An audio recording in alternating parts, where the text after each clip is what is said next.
जय हिंद मेरे प्यारे साथियों।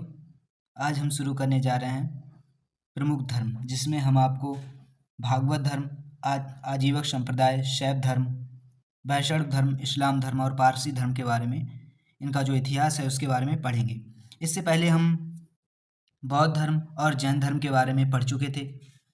और बौद्ध धर्म में भगवान बुद्ध जिसके संस्थापक थे, और जो जैन धर्म था उसके संस्थापक महावीर स्वामी थे। तो पहला संप्रदाय है आजीवक संप्रदाय। आजीवक संप्रदाय के संस्थापक मोगलीपुत्तिस गोसाल थे। ये वही मोगलीपुत्तिस गोसाल हैं जो तृतीय बौद्ध संगीति जो अशोक के समय में हुई थी, तृतीय बौद्ध संगीति, उसके ये अध्यक्ष बने थे। ठीक है, मोगलीपुत्तिस गोसाल ये अशोक के समय जब तृतीय बौद्ध संगीति पाटलिपुत्र में हुई थी उसमें ये अध्यक्ष बने थे।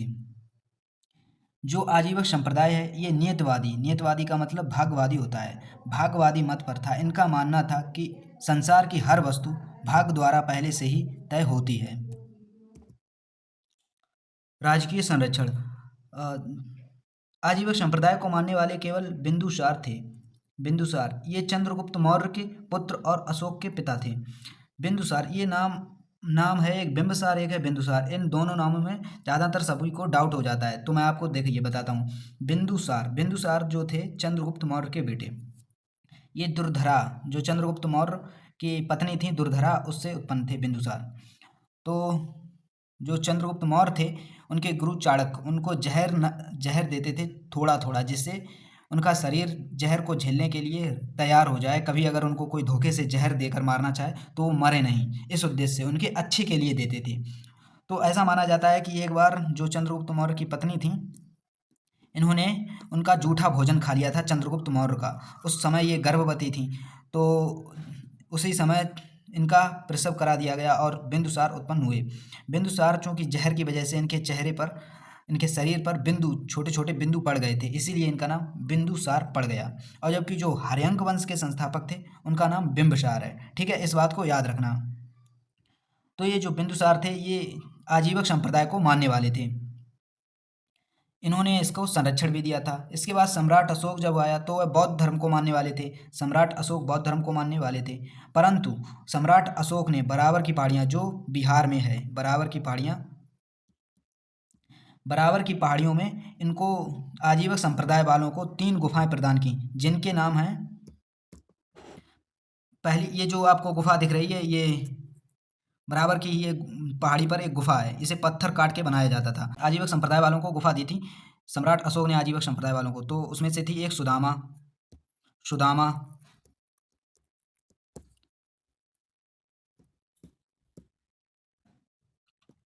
करण चौपड़ और एक थी विश्व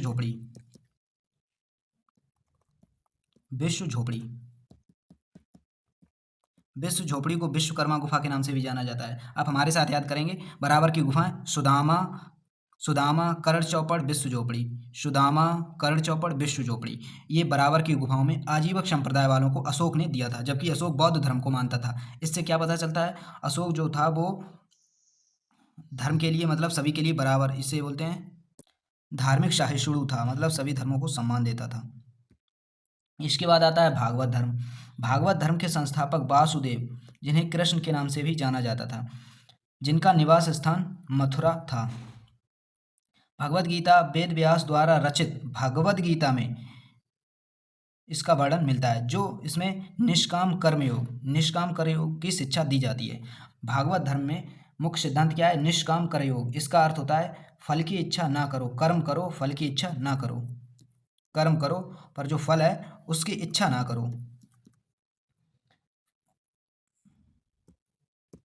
और जो भागवत धर्म है इसमें जन्म, कर्म और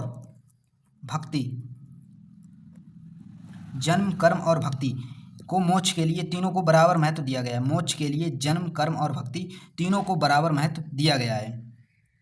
यूनानी शासक मेगस्थनीज ये चंद्रगुप्त मौर्य के दरबार में आया था। इसकी पुस्तक का नाम था इंडिका। इसने भी कृष्ण का वर्णन किया है। इसने अपनी पुस्तक में कृष्ण को हेराक्लीज के नाम से कहा है तथा मथुरा को सौरसेन नाम से पुकारा है। जो मथुरा है उसको सौरसेन नाम से पुकारा है इसने। मथुरा का वर्णन सौरसेन के नाम से है, जबकि कृष्ण का वर्णन हेराक्लीज के नाम से है। भागवत धर्म को मानने वाले शुंग वंश के 9वें शासक, शुंग वंश के 9वें शासक जिनका नाम भागभद्र था, भागभद्र। इनके दरबार में एक राजदूत आया था जिसका नाम था हेलियोडोरस, हेलियोडोरस, हेलियोडोरस। हेलियोडोरस ने मध्य प्रदेश के विदिशा विदिशा में स्थित बेसन नगर में गरुड़ ध्वज स्तंभलेख का निर्माण कराया था, जिसमें जो राजा है भागभद्र, इसने भागवत धर्म की जानकारी दी है गरुड़ ध्वज अभिलेख में। ये जो आपको दिख रहा है ये गरुड़ ध्वज अभिलेख ही है। इसके बाद आता है शैव धर्म। शैव धर्म भगवान शिव या उनके विभिन्न रूपों को उपासना करने वालों को शैव कहा जाता है। इसका पुरातात्विक साक्ष्य सबसे पहले हड़प्पा की सभ्यता में मिला था, परंतु इसे प्रमाणित नहीं किया गया है कि ये जो हड़प्पा का साक्ष्य है ये प्रमाणित साक्ष्य नहीं है। साहित्यिक साक्ष्य ऋग्वेद के कल्याणकारी देव, ऋग्वेद में शिव को कल्याणकारी देव रुद्र कहा गया है, ऋग्वेद में रुद्र कहा गया है। जबकि लिंग पूजा का सबसे पहला वर्णन मत्स्य पुराण में मिलता है। जो भगवान शिवलिंग की पूजा की जाती है इसका सबसे पहला वर्णन, ये शिवलिंग है, इसकी पूजा का सबसे पहला वर्णन मत्स्य पुराण में मिलता है। अथर्ववेद में भगवान शिव को भव, सर्व तथा पशुपति के नाम से जाना जाता है और भूपति। अथर्ववेद में भव, सर्व, पशुपति और भूपति के नाम से शिव को पुकारा गया है। शैव धर्म को मानने वाले दक्षिण भारत में ज़्यादा थे। शैव धर्म को मानने वाले दक्षिण भारत में ज़्यादा थे। दक्षिण भारत में शैव धर्म को ज़्यादा माना जाता था। शैव धर्म को मानने वाले वंश भी हुए, जैसे बौद्ध धर्म को मानने वाले मौर्य वंश में सम्राट अशोक हुए, आजीवक संप्रदाय में अभी हुए थे, आजीवक संप्रदाय में बिंदुसार, और जैन धर्म को मानने वाले चंद्रगुप्त मौर्य। इसी प्रकार से शैव धर्म मानने वाले राजा कौन कौन थे, प्रमुख वंश कौन थे? पल्लव वंश, पल्लव वंश, चोल वंश, राष्ट्रकूट, ये शैव धर्म को मानने वाले प्रमुख वंश थे। गुप्त काल में शैव धर्म अपने चरमोत्कर्ष पर पहुंच गया था। शैव धर्म में परमात्मा, जीवात्मा और बंधन की परिकल्पना की गई है। शैव धर्म में परमात्मा और आत्मा तथा बंधन की परिकल्पना की गई है, जबकि आपने देखा था बौद्ध धर्म में परमात्मा की परिकल्पना नहीं की गई है, और जैन धर्म में परमात्मा की कल्पना नहीं की गई है परंतु आत्मा की कल्पना की गई है। और जो शैव धर्म है इसमें परमात्मा, आत्मा और बंधन तीनों की परिकल्पना की गई है। नयनारों ने पल्लव काल में शैव धर्म का प्रचार किया था। नयनार शैव धर्म को मानने वाले गुरुओं को कहा जाता है। नयनार ये शैव संत होते थे, शैव संत, शैव धर्म के संत होते थे जिन्हें नयनार कहा जाता है। ये तमिलनाडु की तरफ ज़्यादा होते थे। मतलब इन्होंने ही सबसे ज़्यादा शैव धर्म का प्रसार किया था पल्लव काल में। ये जो काल है पल्लव, इसी काल में नयनारों ने सर्वाधिक शैव धर्म का प्रसार किया था। शैव धर्म के 4 सिद्धांत हैं, 4 सिद्धांत कौन कौन से? विद्या, योग, कर्म और चर्चा। विद्या, योग, कर्म और चर्चा। और शैव धर्म के 3 सिद्धांत के 3 पदार्थ, जो शैव धर्म का सिद्धांत है उसमें 3 पदार्थ बताए गए हैं। 3 पदार्थ वो हैं पशु, पास और पति। पति का अर्थ यहाँ पर स्वामी है, स्वामी मतलब भगवान जो शिव हैं वो शिव के पति हैं, स्वामी हैं, ठीक है। और जो पशु का अर्थ है मतलब जिस तरह से पशु बंधन में रहता है उसी प्रकार से जो मनुष्य है वो मोह माया के बंधन में बंधा हुआ है, इसीलिए यहाँ पर मनुष्य को ही पशु कहा गया है।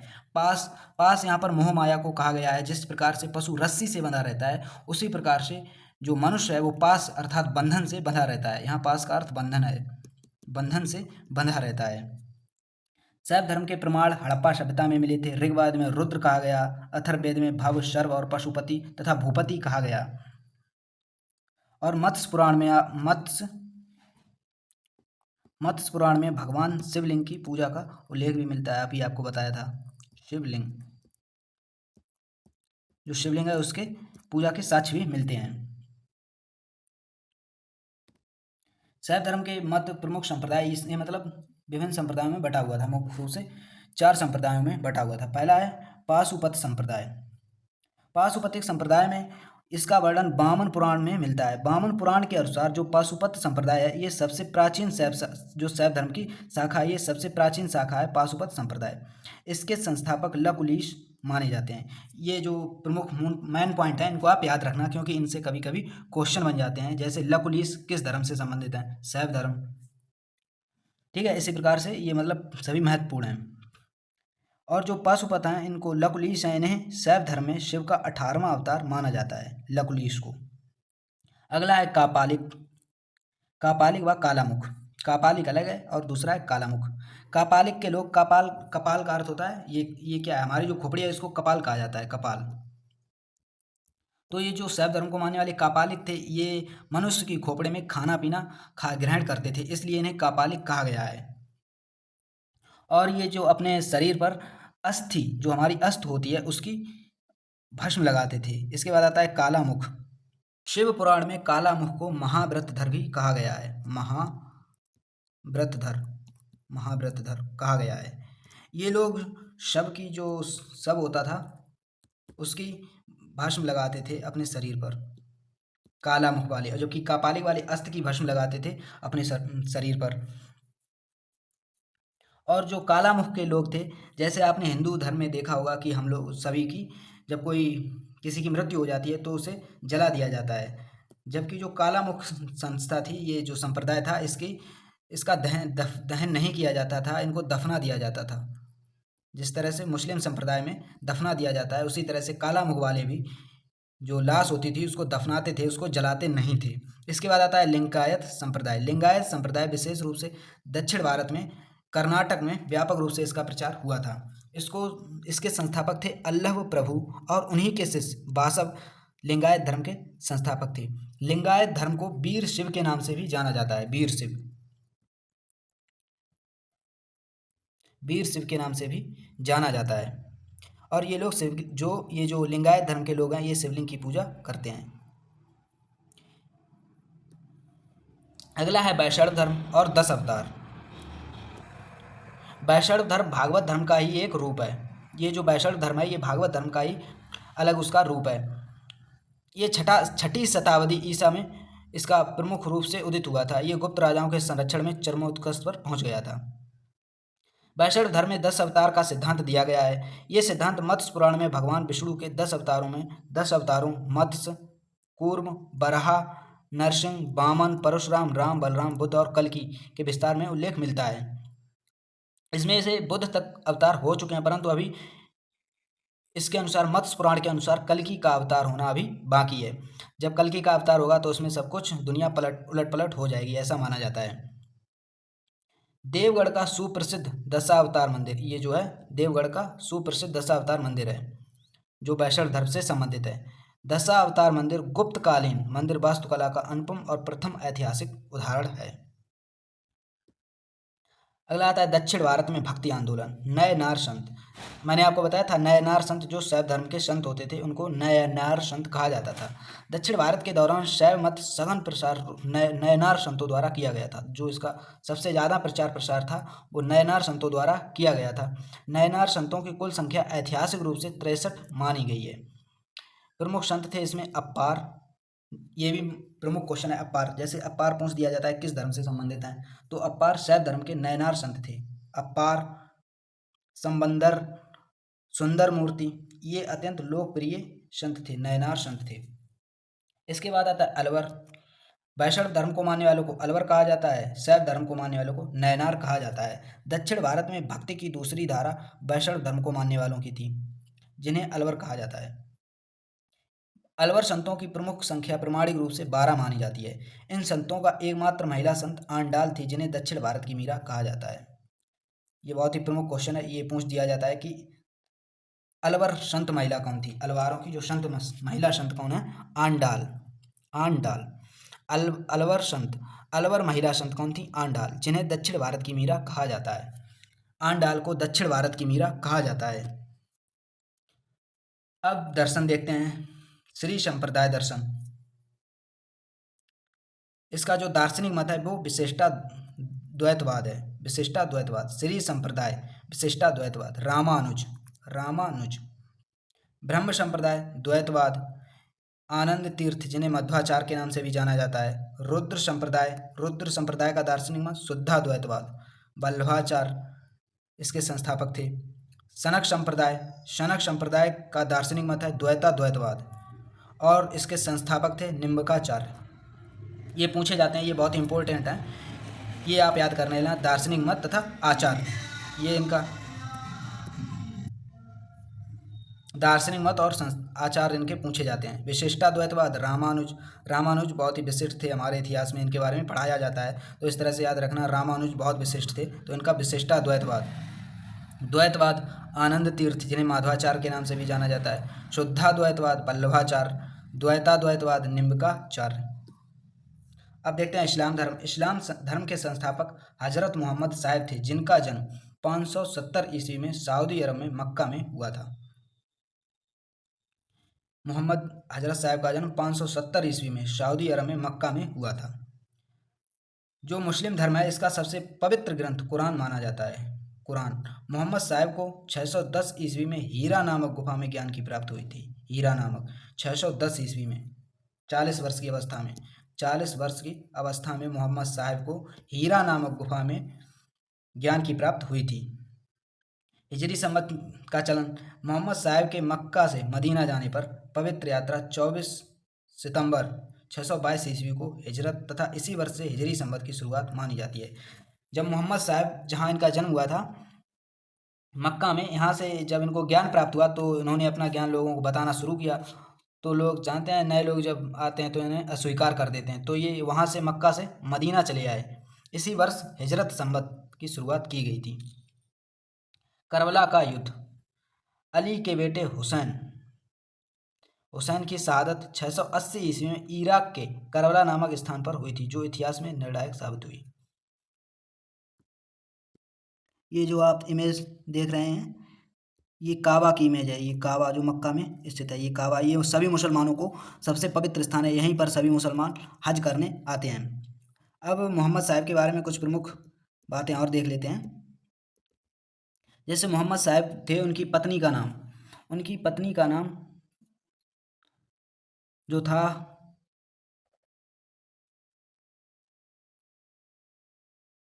खदीजा। मोहम्मद साहब की पत्नी का नाम खदीजा था, खदीजा। तथा इनकी बेटी का नाम, मोहम्मद साहब की बेटी का नाम फातिमा था, फातिमा। मोहम्मद साहब की बेटी का नाम फातिमा था। इनके पिता का नाम अब्दुल्ला तथा माता का नाम अमीना था। जो मोहम्मद साहब थे इनकी पिता जो थे उनका नाम अब्दुल्ला और माता का नाम अमीना था। ये मोहम्मद साहब के बारे में थोड़ी प्रमुख बातें हैं। इनको हीरा नामक गुफा में ज्ञान प्राप्त हुआ था। आगे बढ़ते हैं। ईसाई धर्म के संस्थापक ईसा मसीह को माना जाता है।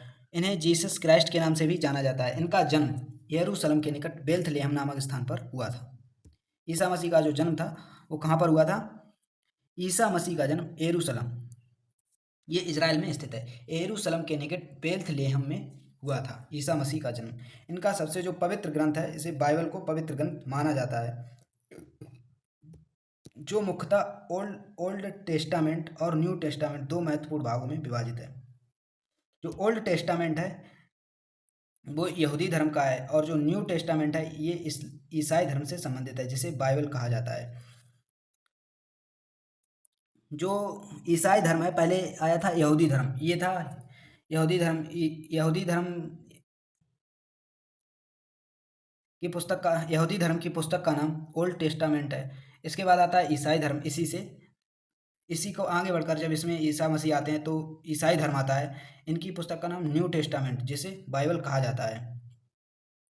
ईसा मसीह ने 33 ईस्वी में रोमन गवर्नर पोंटियस द्वारा सूली पर चढ़ाया गया, जिसे ईसाई में गुड फ्राइडे के रूप में याद करते हैं।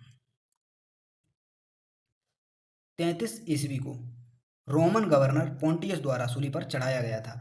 इस तरह से ये सूली का चिन्ह है, ये ही ईसाई धर्म का चिन्ह है। वह इसी पर ईसा मसीह को टांग दिया था और हाथों पर कीलें गाड़ दी थी, पैरों में यहाँ पर कीलें गाड़ दी थी।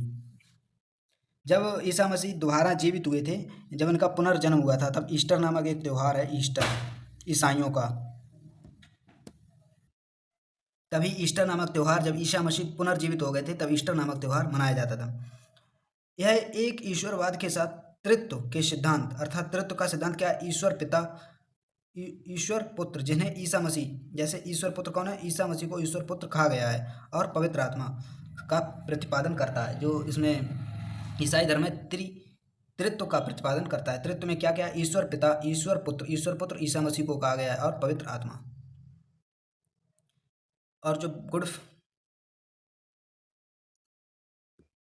अगला है पारसी एवं यहूदी धर्म।